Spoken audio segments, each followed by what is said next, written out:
Olá, bem-vinda ou bem-vindo ao Techia Talks, um podcast sobre carreira, sucesso e desenvolvimento pessoal. Perguntas desconfortáveis para pessoas inquietas. Junta-te a nós nesta jornada pessoal e profissional.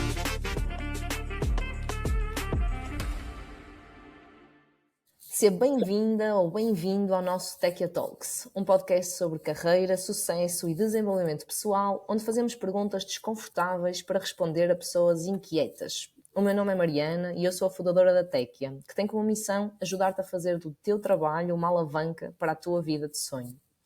Hoje tenho comigo alguém que um dia fez uma pergunta poderosa a si mesmo. Vou para fora ou crio o meu negócio? A resposta a essa pergunta ditou o seu percurso profissional durante as décadas seguintes. Fundou a Invoice Express no verão de 2009 e a Quan em 2016, com mais algumas aventuras pelo meio. Depois de um êxito bem-sucedido, hoje encontra a sua missão em ajudar outros líderes a construírem negócios com uma cultura de excelência, crescimento e alegria. Rui, bem-vindo ao Techia Talks. Pronto para explodir umas cabecinhas aqui? Obrigado, Mariana, pelo convite. Vamos ver o que é que vem daí. Estou um pouco reticente, mas vamos a isto. É bom. Reticente é bom, porque significa que estás com receio e isso é Claro. bom, porque são perguntas inesperadas. Pá, espero estar à altura. Vamos ver. Pode ser que me surja ainda mais algumas ao longo da nossa conversa.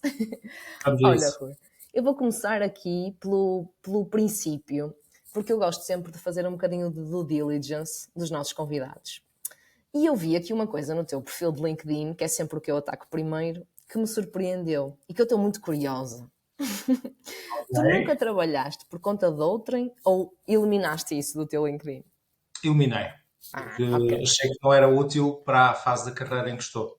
Ok. Trabalhei na We Do Technologies, trabalhei na Infosistema e antes disso fui, como é que se diz, encarregado de trabalhos, que é basicamente ser monitor no ISEL, onde eu formei. Portanto, dava apoio nas aulas práticas de microprocessadores. Uau. Bem geekzinho. Exato. Excelente, ok. Porque eu estava na dúvida se tinhas experimentado o outro lado ou não. Experimentei. Ok, excelente. Eu trabalho desde os meus. Trabalho em informática desde os meus 2000, desde 2001, eu tinha 21 anos, e trabalho. Servia à mesa no restaurante dos meus pais, sei lá, desde 2018 até 2025. Todos os verões estava lá a ajudar os meus pais. Espetacular. Acredito que tenhas desenvolvido aí muitas coisas importantes. Muitas mesmo. Ok. E tu foste aquelas personalidades que desde os 7 anos que começaram a explodir placas gráficas e já sabia que ia ir para a engenharia? Ou foi quando chegou o momento, olha, é isto? Eu sou daqueles que sabia que queria ir para a engenharia informática desde muito cedo. Eu tirei o meu primeiro curso de programação no nono ano. Era um curso com uma pessoa que ainda está cá e que trabalha na área de informática. Ainda está cá em Portimão, que eu sou de Portimão. E que nessa altura aprendi, se não teor, foi Basic. Acho que foi Basic. Lembro-me de ter levado um verão a estudar C, porque queria aprender C e não percebia nada. E depois no décimo primeiro, 12º fui para a informática. As únicas boas notas que tinha era a TLP, que era Técnicas e Linguagens de Programação. Chegava a tirar 19 e 20. Lembro-me muito de alguns trabalhos que fiz nessa altura. Ainda me lembro. Lembro-me de um que era traduzir um número, um inteiro, e traduzi-lo por extenso. Escrevê-lo por extenso. Sei lá, 1194. Tinha que escrever 1194. E isso para mim marcou-me na altura. Eu adorava programar, mas desde o meu nono ano que eu sabia que queria ir para a informática. Mais tarde percebi que a minha vocação, aquilo em que eu acho que sou mesmo bom, nem sequer é a informática, é mais gestão, é mais liderança e gestão. Mas pronto. Mas foi um percurso. Curioso. Então, tu já sabes que, ok, em princípio é por aqui, porque é aqui que eu tiro 19 e 20 e é isto que me interessa, portanto, ok, eu vou por aqui porque acho que sou boa em informática, não é? Como tu estavas a dizer. Matemática 11. 10 Diz. e 11. A matemática estirava 10 e 11. Pronto, ok, isso é um bom insight, porque a malta normalmente acha sempre que tens que ser barra matemática, não é? Para ir para esta área.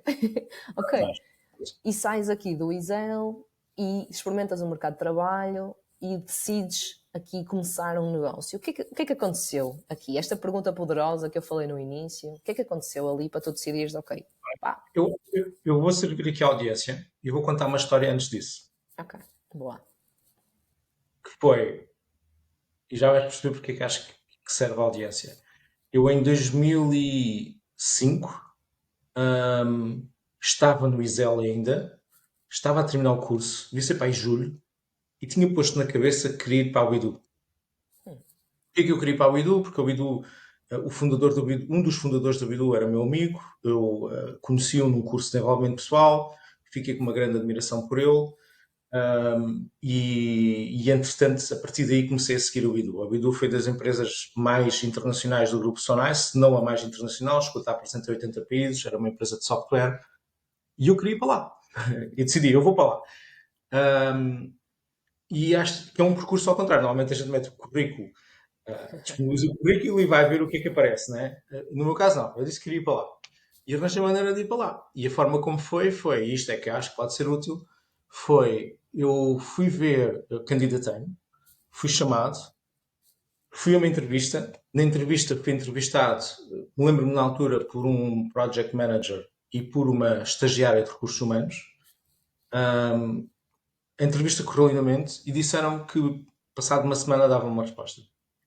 Eu esperei uma semana, se calhar esperei uma semana e um minuto, e Paciente. como não tive resposta, fiz-me ao caminho e fui ao Bidu.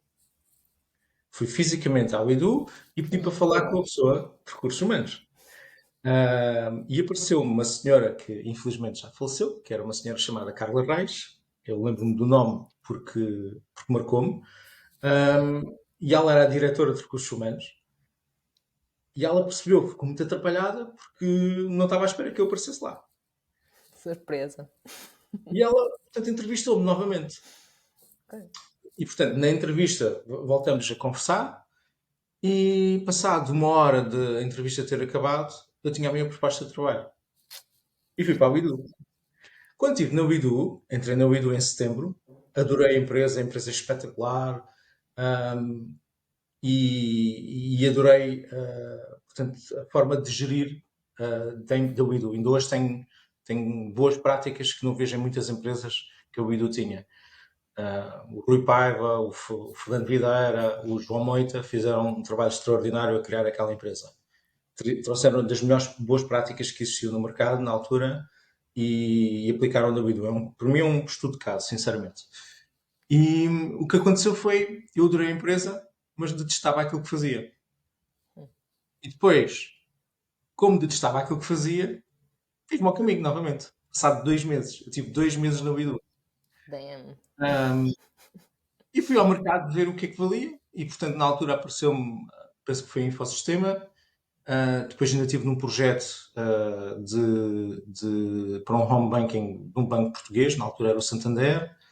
Ainda tive um ano aí fazia aquilo que gostava, que era programação. Era desenvolvimento de software. Porque no Bidu eu não fazia desenvolvimento de software. Era mais, como é que se diz? Era mais configuração e integração de sistemas. Não era uma coisa que eu achava tão interessante. E achava que o meu talento estava era em programação. Então tive um ano a trabalhar lá e depois aí tinha um dilema que é vamos chegar onde tu querias. Qual era o meu dilema? Ou ir lá para fora trabalhar, porque eu queria uma experiência internacional, ou ia abrir a minha própria empresa. E eu fui a várias entrevistas na altura na Irlanda. Fiz entrevistas por telefone, andei a ver na altura trabalhos de freelance, lembro-me de ficar maravilhado com o que se pagava, por exemplo, na Suíça, nestes países todos. A Google tinha acabado de abrir escritórios na Suíça e também na Irlanda. E eu, ok, atirei-me para a estratosfera e pensei, ok, vamos lá para fora. Mandei currículos e houve um processo de entrevista que eu fui até ao fim, ou seja, eles chamaram-me, pagaram uma viagem, eu fui até Dublin, fui fazer a entrevista em Dublin, estava a chover, torrencialmente. Eu lembro-me de ter ficado todo molhado. Lembro-me da experiência ter sido horrível, não havia sol. E a entrevista correu lindamente e recebi uma proposta de trabalho. Na altura, a proposta de trabalho era para aí 3 ou 4 vezes mais, era 3 vezes mais, 3 vezes e meia do que eu Ok. ganhava. Uhum. Portanto, era uma proposta de trabalho bastante aliciante. Mas eu, na altura, já tinha ferramentas de desenvolvimento pessoal. Uhul. E comecei a fazer um pouco de auto-coaching. Comecei-me a perguntar, a fazer perguntas. O que é que me está a levar lá para fora? E a única resposta que vinha era dinheiro. E aquilo não me fez absoluto sentido nenhum. Porque, porque eu pensei, pá, dinheiro não pode ser o meu motivador para ir mudar de país e para ir para outro sítio. Não pode ser só esse motivador. Porque eu não gostei de Dublin. Sejamos francos. Pois, com Eu esse hoje em dia, solinho todo. exato, eu hoje em dia gosto muito de Dublin. Acho que é um sítio maravilhoso para ir lá passar férias. Gosto muito da cidade vibrante. Eu voltei lá depois, anos mais tarde, para ir ao Web Summit, quando o Web Summit ainda era lá. Adorei a cidade, cheguei a ir ver os escritórios da Google, vi isso tudo. Tenho uma história engraçada sobre isso também. Mas estar a ir para fora, mudar de país, ainda por cima tinha acabado de comprar casa na altura, em Lisboa, tinha conseguido comprar casa, que era um passo para mim importante. Decidi que não vou. Então vou abrir um negócio. Não fazia puta ideia do que é que foi abrir um negócio, não fazia a mínima ideia do que é que ia fazer, só sabia que na Uidu me tinham aberto portas. Porque eu tinha causado boa impressão no Edu, apesar de ter estado só lá 2 meses, a ponto de, se um dia quisesse voltar a trabalhar com eles, eles me abriam portas. E abriram. E de facto eles foram o meu quase único cliente para aí durante uns dois anos inteiros. Uau. Agora, quando eu abri a empresa, não fazia a mínima ideia do que é que ia fazer, não tinha um plano de negócios, não... A única coisa que eu queria e que sabia é que queria fazer diferente daquilo que eu, por exemplo, agora que já disse o nome, não me importa dizer de novo, diferente do que eu via na Infosistema, e achava que se podia fazer diferente hum, daquilo que o mercado normalmente tinha. Eu via outras empresas a trabalhar no mercado e achava que se podia fazer diferente, que se podia tratar as pessoas, como adultas, que se podia valorizar o capital humano, que não é capital humano, é pessoas, que se poderia ter uma liderança diferente e ao fim e ao cabo eu queria era aplicar um pouco aquilo que tinha e buscar no mundo do desenvolvimento pessoal e fazer à minha maneira. Ok, E, ok. portanto, sem saber muito bem o que é que ia vender, sem saber negociar, sem saber o que era contabilidade, o que é que era a parte financeira, o que é que era emitir uma fatura. E depois daí veio o Pois, negócio porque é express. importante. E daí veio o negócio express, porque quando fui emitir uma fatura foi um pesadelo. E portanto, o percurso foi este. Foi assim que começou tudo. E já agora, quando nasceu, a marca nasceu em 2016, mas o negócio de outsourcing nasceu, foi o primeiro a nascer e foi em 2007, janeiro de Ah, 2007. ainda Só que bem. nós já lhe damos um nome que não fosse Rupial, que Rupial é o meu nome, em 2016. Ok. O que é que te fez acreditar que era possível? Ou seja, tu provavelmente tu viste muitas empresas à tua volta que não tinham essa forma de tratar os colaboradores ou de incentivar ou essa cultura, não é? Como tu hoje tanto falas, e tu querias fazer diferente e sabias que havia ferramentas, pelo menos, e processos e formas de fazer diferente. Mas se calhar ainda não havia uma empresa que já refletisse isso, pelo menos não da forma que tu querias. O que é que achas que nessa altura te fez acreditar não só Olha, o eu consigo, mas o é possível? na altura, em bom rigor, eu nem sequer sabia muito bem como é que as outras empresas trabalhavam. Não sabia mesmo. O que eu sabia era o descontentamento que havia na classe de consultores, né, porque era um deles, pelas empresas de outsourcing. Vamos- Na altura chamava-se talhos, né? Portanto, Detalhes. é um talho, Muito bom. né? É vender carne, é um body shopping, que é um nome muito feio para se dar, porque na verdade eu acho que o outsourcing tem um lugar para existir e serve um propósito, na minha perspectiva. E, portanto, aliás, se o mercado pede isso é porque serve um propósito. E na altura o que eu sabia era, eu tenho recursos de desenvolvimento pessoal que trouxe de trás e eu tinha um grau de certeza muito grande, e ainda tenho, de que qualquer que fosse o obstáculo que aparecesse, que eu ia dar a volta. E portanto, não era tanto. Eu fui muito ingênuo na altura, e muito inocente, Ainda mesmo bem. visto. Era mesmo virgem, mesmo, era muito Se ingênuo. não fosse, se calhar não tinhas feito, não é? E acho É. que também foi isso, by the way, também foi isso que as pessoas que apostaram em mim, que me abriram portas, viram em mim. Que apesar de vir uma pessoa que se calhar era capaz, mas que era inteligente, mas que acima de tudo tinha esta ingenuidade e tinha esta inocência de achar que se podia fazer as coisas à maneira dele. E, portanto, e correu bem, felizmente, não posso queixar. Gostava de ter um bocadinho mais dessa ingenuidade e dessa inocência que já não tenho. Mas pronto, Era com bom, os era anos de bom. experiência. Ignorante e feliz, como se costuma Exato. dizer. Yeah. Ok. Pá, tu falaste já aí muitas vezes do desenvolvimento pessoal, que era uma das perguntas que eu tinha aqui preparada, mas acho que vou meter já, que é, tu nessa altura tinhas que idade? 25, Eu se na calhar? empresa com 26 anos. 26. Fiz Como é 27. que... Pronto. Como é que 27. tu... O que é que te levou a explorar esse mundo tão cedo? Do desenvolvimento pessoal, do coaching, de teres aqui mentores, não é? Malta que te abrisse outras formas de pensar, quando nessa altura, portanto hoje fala-se, mas nessa altura ninguém falava sobre isto. Não, e de coaching muito menos. Coaching só apareceu muito mais tarde. Pois, sim. Ahm, olha, isto foi tudo coincidências, e estou a pôr, para quem está a ouvir, estou a fazer aqui entre aspas, não foi Bom, coincidências, foi uma sincronicidade. Que foi, eu li um livro de um senhor chamado Luís Martins Simões, li um livro chamado Gosto de Si, porque estava em cima da cama de uma amiga minha, na casa dela. Não era na cama, era no sofá. Não vão estar aí a fazer já. eu já estava. Era uma amiga dessas. A mãe do rato é a Telma Santana e ela tinha o livro em cima do sofá dela, porque na altura o nosso mestre de full contacto, porque nós andávamos no full contacto, tinha contacto com este senhor, com o Luís Martins Simões. E eu li o livro, devorei o livro, e no final do livro o Luís punha o e-mail dele. E as pessoas podiam mandar um e-mail para ele. E eu mandei. Com 19 anos, mandei um e-mail para ele a dizer que gostava muito tinha gostado muito do livro, o livro tinha marcado muito e marcou-me, é um livro muito giro. Um, e perguntei-lhe que outros livros é que podia ler e o que é que podia fazer mais. Aliás, foi só, outros livros é que eu posso ler. E ele, na altura, recomendou-me 2 livros. Mandou-me o Sucesso Não Acontece Por Acaso, de um senhor brasileiro, e recomendou-me outro livro que marcou a minha vida, que foi o Conversas com Deus. E eu, com 19 anos, tinha a mente completamente aberta e estava completamente esperto para aquilo. E de repente percebo que o Luís Martins Simões vai fazer um curso em Cascais e que algumas pessoas de Portimão já tinham ido fazer, inclusivamente, e que recomendavam.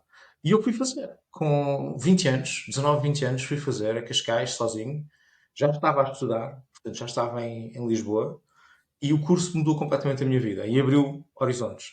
Na altura é aquele despertar para quem entra no desenvolvimento pessoal. Portanto, há pessoas que já tiveram essa experiência, outras que ainda não tiveram, mas quem já teve sabe do que é que eu estou a falar. Tu despertas, percebes que existem crenças, que existem filtros, que a forma como tu vês o mundo não reflete a realidade, é apenas uma percepção, que tu tens a capacidade de alterar isso e, portanto, aquilo despertou-me. Quando despertas, tu começas a devorar livros e a fazer cursos.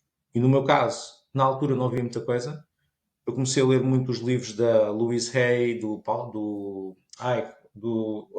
falha, do, do brasileiro, Diz um do título, se calhar é mais fácil chegar lá. Título de um Alquimista, livro, assim. Alquimista. Paulo Coelho, Coelho. Paulo Coelho. Yeah, Paulo yeah. Coelho, Tony Robbins. Lembro-me de ter lido o Awaken the Giant Within, logo muito cedo, e foi um livro que marcou. E depois em 2003, 2002, sim, 2003, exato, 2003, 2004, vou a Londres fazer o Unleash the Power Within, do Tony Robbins, de 23 anos. Gostei tanto, fiquei maluco com aquilo que no ano a seguir fui de novo. Portanto, muito antes de todos os gurus que existem agora, que eu conheço Yeah. muito bem, estarem neste mundo, eu fui com 23 anos e fiz isto. Só que aquilo capacitou. Houve coisas que eu nem me apercebi que, depois quando abri a empresa que tinha, e que mais tarde percebi que vieram dali. Por exemplo, a capacidade de tomar decisão, a capacidade de resiliência de encontrar um caminho, seja qual for o obstáculo, há sempre uma maneira de ultrapassar, utilizar aquilo que tu tens já disponível à tua volta. Esse tipo de crenças vieram daí. Vou dar exemplos de onde usei isso. Eu comecei a empresa em 2007, não tinha escritório. Estava como consultor a trabalhar no Ministério da Agricultura. percebi que o Ministério da Agricultura tinha imensos recursos lá, no género de salas de reuniões, tinham segurança. Eu usei aquilo para fazer o meu escritório. E comecei a fazer entrevistas lá, com a permissão do Ministério da Agricultura, obviamente. Perguntei se podia fazer isto, eles disseram que sim. E de repente tinha um segurança a dizer que a Rupial era ali, tinha, fazia as entrevistas ali, e portanto, parecia que era um escritório onde trabalhava muita gente, e, e os seus recursos tinha disponíveis à minha volta. Eu hoje reconheço que esse mindset veio do desenvolvimento pessoal, veio dos cursos que fiz antes. A capacidade de tomar decisão e de pôr-me em ação veio, por exemplo, de andar sobre o fogo, que é uma coisa que no Robbins utiliza-se e o Luís Martins Simões também utilizou há muitos anos atrás, que é andar sobre brasas. O mais difícil de andar sobre brasas é dar o primeiro passo, que é uma metáfora para a vida. O mais difícil de tomar uma decisão é dar o primeiro passo. Porque no momento em que tu dás o primeiro passo, a seguir vem um segundo, a seguir vem um terceiro, a seguir vem um quarto, tu já estás em movimento, já estás a andar e de repente passaste as brasas. E portanto, eu tinha essas coisas todas já no meu sistema nervoso quando abri a empresa. Portanto, e hoje em dia reconheço que há um caminho muito comum, que é quem entra no mundo do desenvolvimento pessoal e inevitavelmente vai acabar empreendedor. O contrário nem sempre é verdade. Quem é empreendedor vai passar pelo mundo do desenvolvimento pessoal. Mas quem começa no mundo do desenvolvimento pessoal e continuar a aprofundar, mais tarde ou mais cedo vai ter que melhorar a sua vida financeira, isso é uma área da vida, e inevitavelmente vai se tornar empreendedor. E isso aconteceu-me. Só que a mim aconteceu muito cedo. Eu tive a felicidade de acontecer com 27 anos. Tive a felicidade de ter um contacto com isto com 19, 20 anos. Sim, é muito cedo, é Muito muito cedo. tarde, é verdade. Eu sei E tu disso. falaste aí num ponto crítico, não é? Que nós vemos acontecer diariamente, que é a parte das crenças. E estas Uhum. crenças, no mundo do desenvolvimento pessoal, podem ser limitadoras ou potenciadoras, não é? Qual é que tu achas que foi a crença mais potenciadora que tu tiveste nessa altura em que criaste o negócio, que mais te ajudou? Era esta que, ao fim e ao cabo, acabei já de descrever, de saber que seja qual fosse o obstáculo que me ia aparecer, eu tinha a capacidade de o resolver. Acho Fácil. que essa crença é importante. A crença, olha, uma crença que para mim é muito potenciadora é se eu perder tudo, eu consigo construir tudo novo. Ok. Yeah. Portanto, Altamente poderosa, sem dúvida. se perder isto tudo novo, eu sei recriar. Eu tenho a capacidade de recriar. E isso vem, por exemplo, de conversas com Deus. A capacidade de I'll find a way, there's a way. A crença de que existe sempre uma forma de chegar onde tu queres chegar. Existe sempre. Podes não ter chegado, podes não estar a ver, se calhar não é o timing, mas existe sempre forma. E são tudo crenças potenciadoras que eu sei que tinha na altura. Também tinha muitas limitadoras, atenção, mas Era a minha próxima pergunta. Qual é que achas que foi ah, aquela que tu não te tinhas apercebido, do que já sabias, não te conseguiste aperceber, mas que ela estava lá e estava lá a puxar para baixo? houve várias. E isso faz parte da jornada do empreendedor, que é uma limitadora que acho que é comum, é tu não conseguires delegar eficazmente porque achaste que tu fazes as coisas melhores do que alguém Yeah. e que não há ninguém que consiga fazer aquilo que tu fazes e que as coisas têm que ser feitas da tua maneira. Não tem. Guess what? Não tem.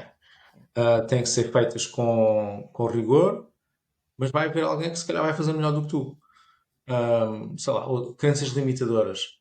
Por exemplo, eu posso te dizer, a Quando hoje em dia tem cerca de 300 pessoas, vai lá com o staff de gestão tem 350, quase 370.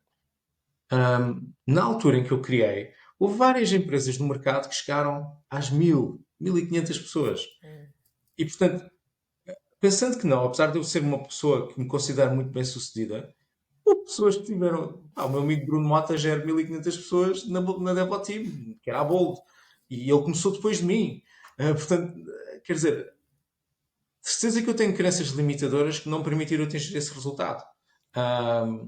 Mas, por exemplo, eu tinha uma crença muito limitante que era eu achar que as pessoas todas tinham capacidade para as mesmas capacidades que eu, no sentido de gestão.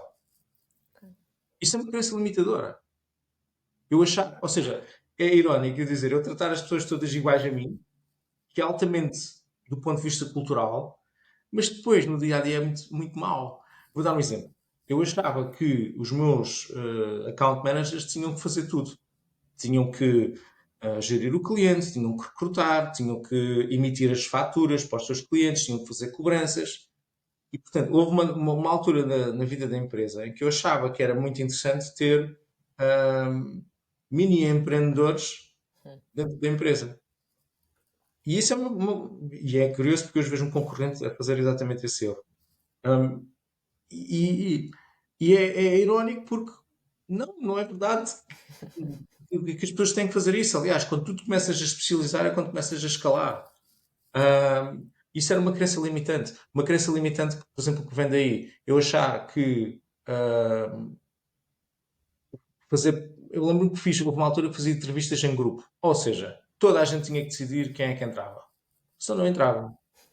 Então, eu lembro-me de ter havido uma entrevista onde estavam 14 pessoas na entrevista. Estava o entrevistado e estavam as outras 13, que faziam parte da empresa. E só se houvesse uma democracia e votasse para a pessoa entrar, é que aquilo entrava. Ora, isso é altamente limitante. É muito bonito do ponto de vista de cultura de quem está lá dentro, que sentem que fazem parte da decisão, e isso é importante. Mas a verdade é, se eu estou a contratar um comercial, não é o tipo do suporte, não é o tipo da programação que vai conseguir identificar o melhor perfil comercial. Porque são perfis completamente distintos. E no fundo, aquilo acabava por ser limitativo na medida em que eu observava que as pessoas só contratavam pessoas como elas, que gostavam, que se identificavam e eram buddies. Claro. Ora, um comercial tem que ser um gajo que tem sangue, que quer ir à caça. E nunca vai ser igual a um programador. Um bom comercial nada tem a ver com um programador. Então, isso eram crenças limitantes que eu tive e que me bloquearam completamente o meu crescimento. O último grande pulo que nós demos foi quando passamos das 100 para as 300 pessoas e foi em 2021, não foi há assim tanto tempo. Foi porque a gente destruiu uma série de crenças destas e começamos a especializar as pessoas nas áreas e isso deu um pulo. Mas houve outras tantas crenças. Eu queria, hum, estava pano para mangas, porque eu queria confraternizar e queria que as pessoas gostassem de mim. E isso é Pois, uma crença validação e forte, necessidade validação. humana máxima. É uma necessidade humana que todos nós temos. Toda a gente quer que toda a gente goste de mim, mas isso impedia-me de tomar decisões que eram melhor para a empresa. E ainda hoje isto acontece. Há pouco tempo tomei uma decisão horrível de despedir uma pessoa de quem gosto muito, mas que era o melhor para a empresa. E era o melhor, até para mim, a nível pessoal, mas a nível profissional ainda era mesmo importante para a empresa aquilo acontecer. E custou-me horrores, porque eu queria que a pessoa gostasse de mim.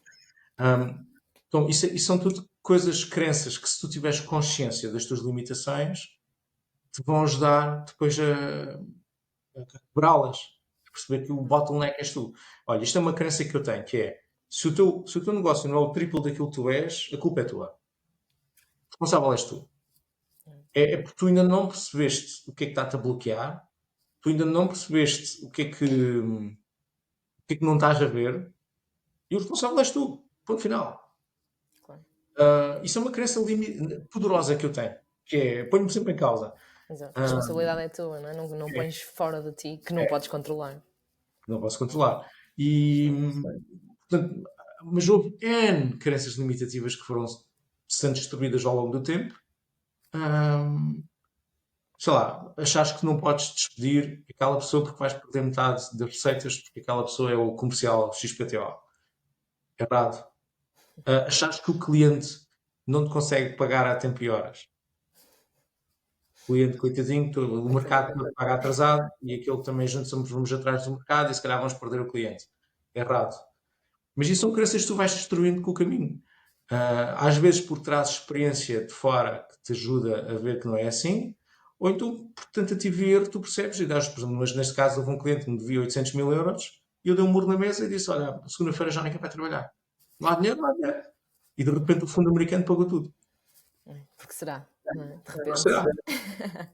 E olha, nesses momentos em que tu sentias que tu estavas a ser bottleneck, isto funciona como empreendedor, como profissional, o que seja, como é que tu desfazias esse novelo? Porque o que eu vejo muito hoje também, aqui na nossa audiência, de certeza que a malta vai sentir isto, é que a malta fica, um termo aqui um bocado feio, mas que eu tenho ouvido muito em coaching, em modo masturbação mental. Fica ali, tipo, oh, vai, não sei o quê, e é isto, e não sinto, e não sei, não vou... Como é que saías de ti mesmo, não é? Desse bottleneck. Se o bottleneck sou eu não posso sair de mim, não é? Ou seja, onde é que eu vou? Olha, excelente pergunta. Uh,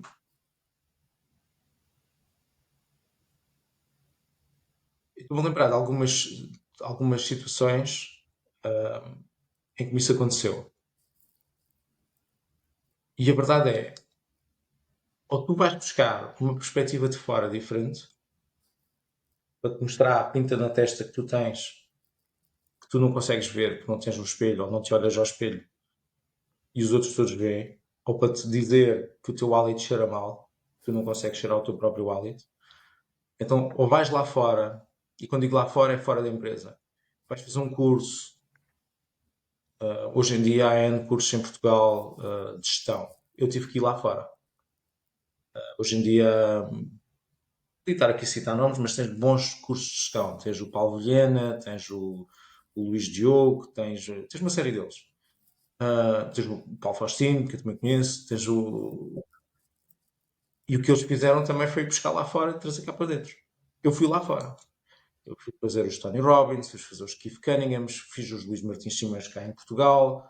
E, portanto, isso dava-me perspectivas de fora.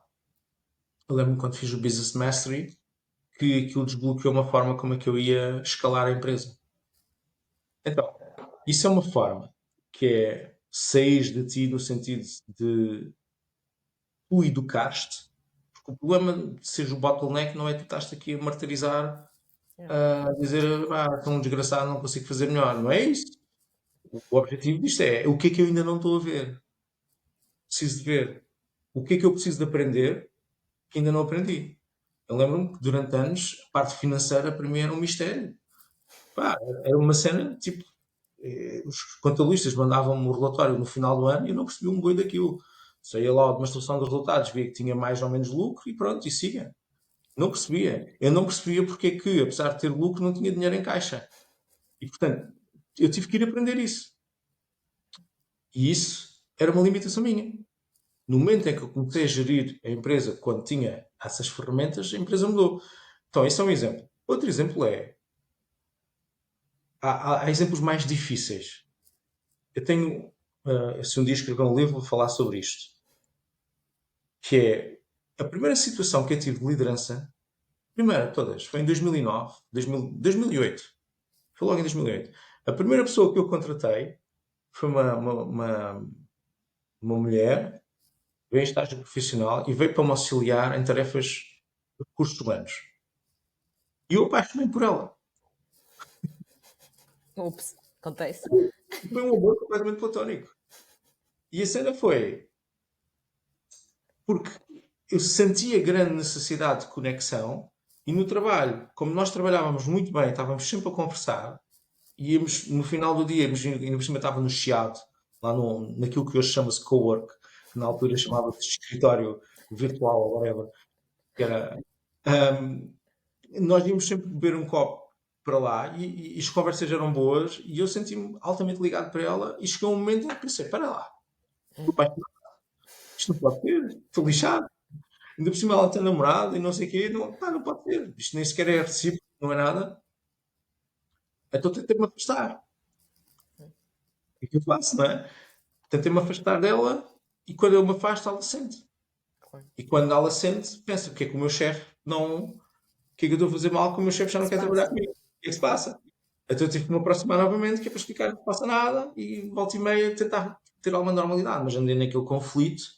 E o que é que aconteceu? Aquele conflito gerou-me muitos altos e baixos emocionais, a ponto de eu próprio já não me reconhecer, de estar completamente descontrolado, descompensado, não é? Ora estava muito satisfeito, ora estava completamente na merda. E, e agora, o que é que fazes? Despede a pessoa. Não podes despedir, não é? Porque a pessoa profissionalmente está a Está a cumprir. entregar. Yeah. Tem que dar. Isso seria altamente injusto. o que é que fazes? Ok, o problema é teu, tenta tu resolvê-lo, não é? Já não posso sair. Eu não posso ir Pois, lá. Eu sou dono da empresa. E estou amarrado ali. Então o que é que eu faço? Vou tentar resolver isto por mim próprio, que foi eu tentei. Pá, chegou a um ponto em que ficou tão intragável que a pessoa acabou por sair. Eu não tenho uma resposta para isto, porque eu hoje ainda acho que não posso, não a podia mandar embora e acho que era errado mandá-la embora. claro, Mas poderia, por exemplo, ter chegado à frente e dizer: Olha, está a acontecer isto. exatamente. Yeah, abrir o jogo, não é? Eu queria coragem. Eu não estou a ter capacidade de lidar com isto. E aí a pessoa tinha uma hipótese: ou saía para ela própria, ou ficava, a coisa desenrolava-se, mas eu teria a capacidade de lhe pôr em cima da mesa e de tentar resolver isto, que é aquilo que eu aprendi. Quando há um problema, confronta a pessoa. Diz a tua verdade, usa a tua mensagem a ele, o que é que estás a sentir e o que é que se está a passar. Se não o fizeres, nunca vai haver oportunidade de resolução. Seja pela separação, seja pelo conflito, seja pela resolução do problema. E esses dilemas, eu, por exemplo, eu não soube lidar com isto, com todas as minhas ferramentas de desenvolvimento pessoal, na altura não soube lidar com isto. Porque aquilo afetou-me profundamente. E, inclusive, depois tive de fazer terapia, inclusive, por causa dessa situação. Porque para mim era uma situação impossível. Eu não podia sair e também não podia mandar Sim. embora. Yeah, yeah, a espada e a Ah, parede, não é? É comum. Engraçado. Sabes que eu comecei a explorar muito mais este mundo do desenvolvimento pessoal e da terapia também, quando comecei a perceber que a malta, principalmente empreendedores mais bem-sucedidos, estavam muito dentro deste mundo. Então uma pessoa pensa, bem, se esta malta se está a correr bem e se eles vão aqui, portanto se calhar eu também tenho que ir. Não é? E é realmente um mundo pá, sem fim, não é? Que é. efetivamente às vezes mesmo com muitas ferramentas e muitos Não, Tony Robbins em cima e Luís Martins Simões ainda chegamos a situações tipo, fogo, o que é que eu faço agora? não, estás em mais capacidade. Claro, Também estás mais, como é que é dizer, mais empoderado és para munido, não é? saber que consegues lidar com a situação. Eu pensava que isto ia ser o momento mais baixo da minha carreira. Do género, não foi. Houve muitos problemas a seguir que eu também tive que lidar, não é? Houve N situações que emocionalmente são muito desgastantes, mas que as ferramentas de desenvolvimento pessoal ajudam-te a lidar com elas e a ultrapassá-las. É achar que não vamos ter problemas é que é uma crença limitativa. É a crença Yeah. empoderadora tu vais ter problemas e vais conseguir ultrapassá-los. E os Isso. problemas estão lá para te fazer crescer. É isso Yeah. que tens que ver. Sim. Mas vão sempre haver problemas destes, emocionais, sobretudo. Eu tenho uma empresária amiga minha que tem uma frase espetacular para essas situações, que é, recebe uma má notícia, olha e diz, que coisa maravilhosa é esta. Tudo para o fundo. É incrível, mas realmente muda logo a perspectiva da coisa, não é? Às vezes não há mal que não venha por bem, como se costuma Sim. dizer. Pronto. Rui, uma pergunta aqui. Houve algum momento, de certeza que sim, mas um momento em que tu te recordes da tua carreira aqui como empreendedor, em que tu tenhas sentido, opá, que estava tudo incrível. Eu não sei se tu já fizeste surf alguma vez? Apanhar uma Just onda? catching Sentiste the aquela cena de apanhar a onda e tipo, está tudo em harmonia? Pronto.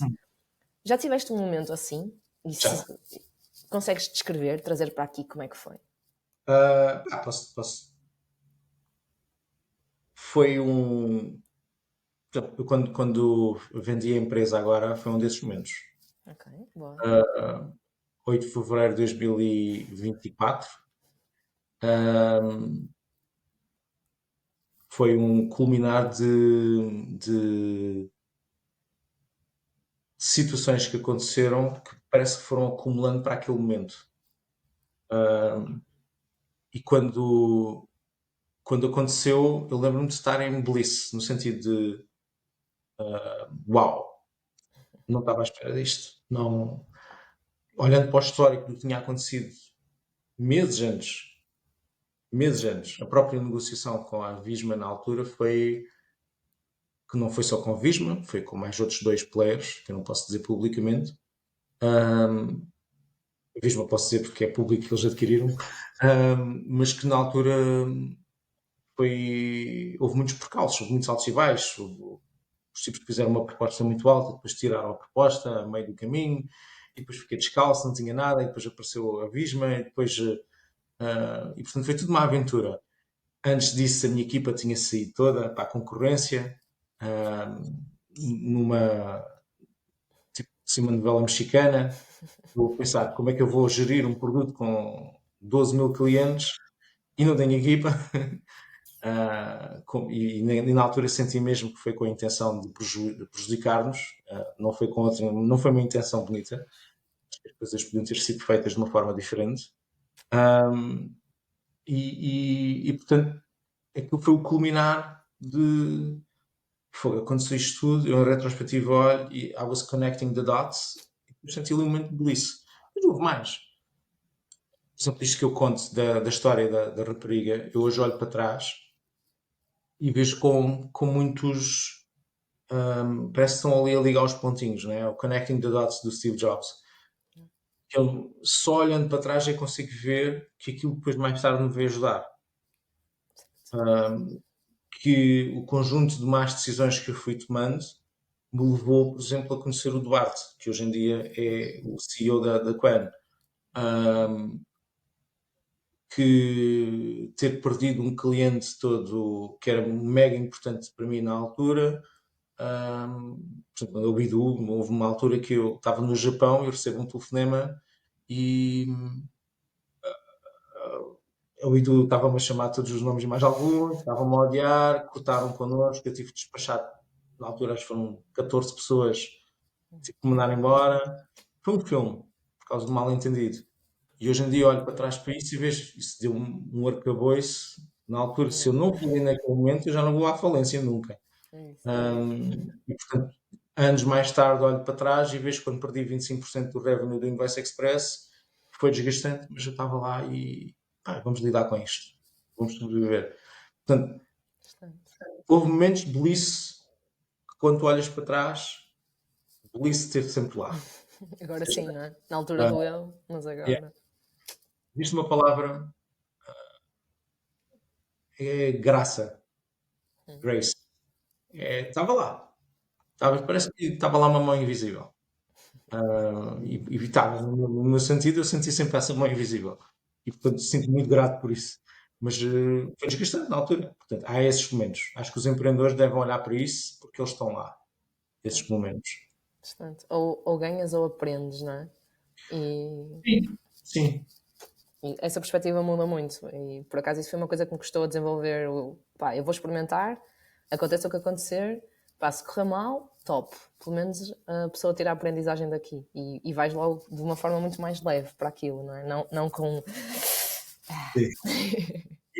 Acho que deves acrescentar isto, que é ou ganhas ou aprendes e vais desfrutar. Yeah, yeah. E Isso vais mesmo. apreciar. Seja o que for. Apreciação, celebração, gratidão. É Isso. palavras críticas. Seja. Ok. Olha, na tua jornada, Rui, tu já conheceste, imagino eu, milhares de, não só profissionais, mas empreendedores também. Uhum.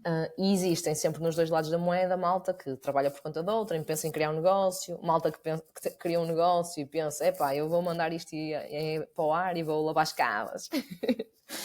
Tu achas que existe aqui um perfil ou traços que tu consigas ver, personalidade, em que tu vês, pá, esta pessoa se lançar num negócio, acho que tem uma alta probabilidade de ter sucesso. Há pessoas que tu olhas para elas e percebes que vai dar certo. Ou seja, só, eu não sei como é que ele está neste momento, mas eu lembro-me que uma das pessoas que me ajudou a criar o Invoice Express e que na altura criou o produto comigo, a nível de software, a nível de desenvolvimento mesmo, é uma pessoa que tem uma capacidade muito rara. Eu nunca mais encontrei alguém como ele, sinceramente. Isto é um grande elogio para o Alexandre Carvalho, se estiver a ouvir. Mas eu não sei como é que ele está no sentido se ele teve sucesso ou não, se fez um exit, se não fez. Mas ele claramente, olhando para o percurso dele, ele teve imensas participações em diferentes empresas e era óbvio que alguma delas ia dar sucesso e era óbvio que ele tinha muito talento naquilo. há pessoas que passaram por mim que hoje em dia estão em posições fantásticas de carreira. Ah, há empreendedores que eu olho à distância e digo este gajo vai chegar longe. Pá, e há outros que também olho e digo este gajo ou muda isto ou então está lixado. Ah, mas aquilo que eu acho que há de características em comuns é um pouco olhar para o mapa de crenças delas e perceber se têm a capacidade de resiliência, de consistência, a paciência. Ahm, porque eu também conheço muitos empreendedores que estão sempre a criar coisas. Estão sempre a, Shining object. estão sempre a criar the next shining object e depois não têm a consistência e a paciência para saber esperar e crescer que um desses shining objects seja bem sucedido.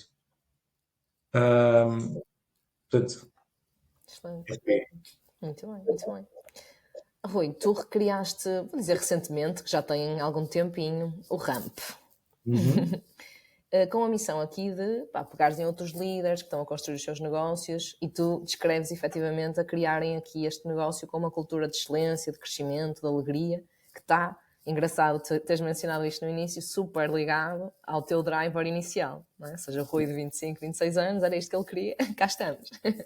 Porquê é que tu sentiste que isto era algo que devias fazer? isto foi consolidando o conhecimento, ou seja, há um momento em que eu aprendo e aquilo encaixa-se como um puzzle que pessoas e cultura está no cerne de todas as empresas. E era uma coisa que eu já vinha experienciando e que não sabia explicar muito bem. Porque eu não sabia o que é que ia fazer no início da jornada, não sabia o que é que ia fazer de negócio, não sabia. Mas, porque tinha o mindset certo, a cultura certa, e fui-me rodeando das pessoas corretas, nós fomos desvendando o caminho. Pessoas e cultura significa que pessoas que se vão comportar de uma determinada maneira que pode ou não funcionar, vão gerar excelentes operações, vão gerar excelentes marcas, excelentes produtos, excelentes serviços, vão gerar excelentes relações com clientes, com fornecedores, e está no cerne de todas as empresas, porque todas as empresas têm isto que eu disse, têm inovação, e isso é tudo cultura, é tudo a forma como as pessoas se comportam umas com as outras. Então, pessoas e cultura estão no cerne, e se pessoas e cultura estão no cerne de criação de valor nas empresas, então é crítico tu aprenderes a influenciar a cultura da tua empresa. Ou seja, influenciar comportamentos, influenciar hábitos, rituais. Portanto, isso para mim apaixonou-me e eu percebi, nas minhas empresas, eu quero ter uma cultura que seja de excelência, que seja de crescimento e que seja de felicidade, de alegria. Sendo que eu tenho perfeita consciência que eu não sou responsável pela felicidade e alegria das pessoas no local de trabalho. Não sou. Cada um é responsável por si próprio. O que posso sim é criar um contexto onde as pessoas possam ser felizes, alegres, se estiverem equilibradas pessoalmente. Se não tiverem nada que possa fazer.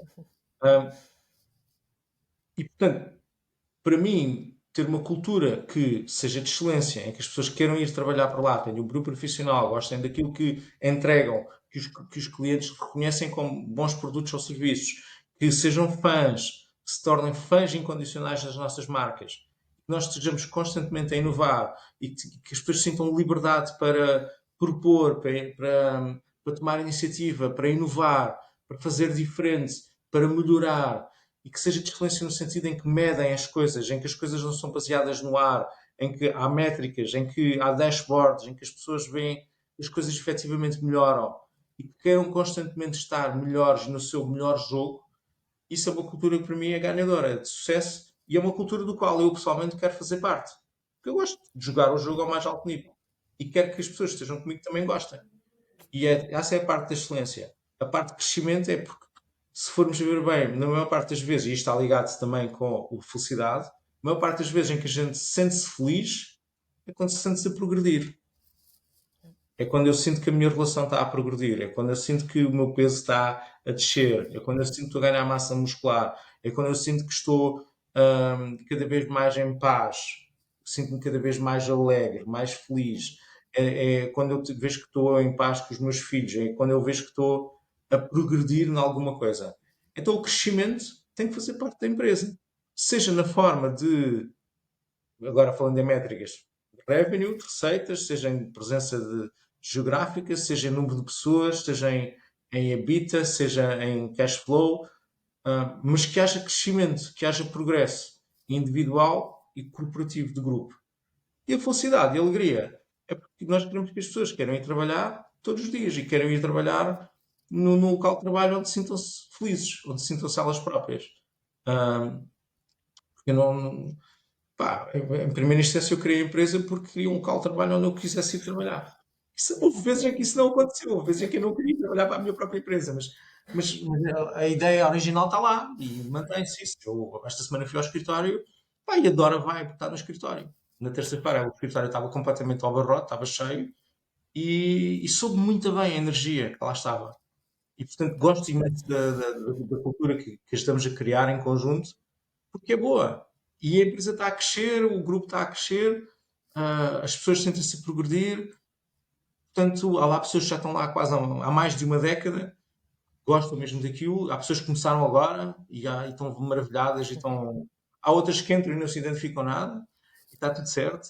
E, portanto, para mim isso é importante. Isso é mesmo importante. Cultura e pessoas. Excelente, excelente. Já vais ter aqui, neste momento do podcast, vamos ter a malta toda aí pesquisar ao LinkedIn. Deixa cá ver que vagas é que eles têm aberto. Portanto, olha, excelente. Muito importante. Excelente ponto, excelente ponto. Rui, vou passar aqui para a nossa pergunta final, a nossa pergunta aqui da praxe, que é, sabendo aquilo que o Rui de hoje sabe, o que é que tu dirias ao Rui do passado no início da sua carreira profissional? Ah, olha, vai para Dublin. Olha, não deixava de ser engraçado. Completamente diferente. Não, o que é que eu diria? Não. Eu tenho muito orgulho no percurso que fiz e acho que, olhando agora para trás, então, acho que fez todo o sentido.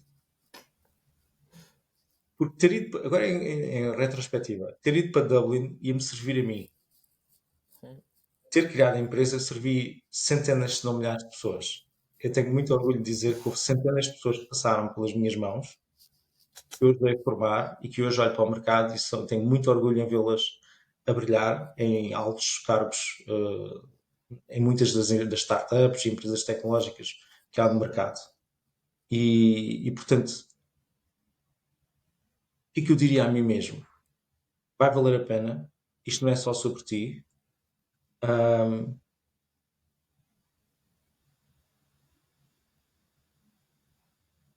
e vai valer a pena. Era o que eu diria. Se calhar era isso que eu diria. Era, vai valer a pena. Trust in the process. Não é que eu não, na altura, não sentisse que não. Eu acho que eu não tinha a mínima ideia. Acho que era aí a inocência e a ingenuidade.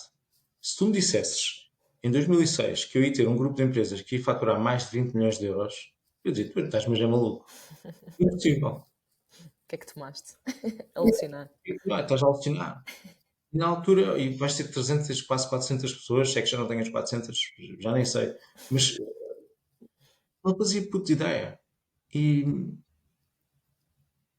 e acho que aquilo que eu diria a mim próprio é: vai levar muita porrada, vai-te custar imenso a nível de desgaste emocional, mas vai valer a pena.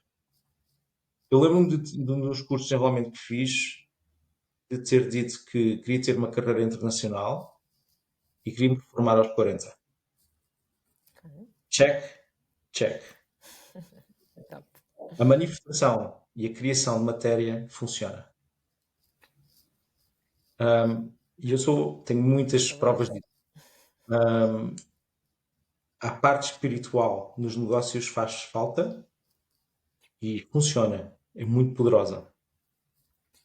Portanto, eu diria a mim mesmo para continuar a fazer isso. Keep doing it, keep doing it. Excelente, excelente.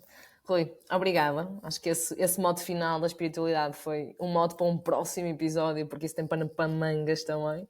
Muito obrigada por estares cá, muito obrigada por partilhares a jornada, ups and downs, trazer coisas que nós não ouvimos todos os dias, isso é mesmo importante. E a partir daí começar a continuar a inspirar mais pessoas ainda. Obrigado pelo convite.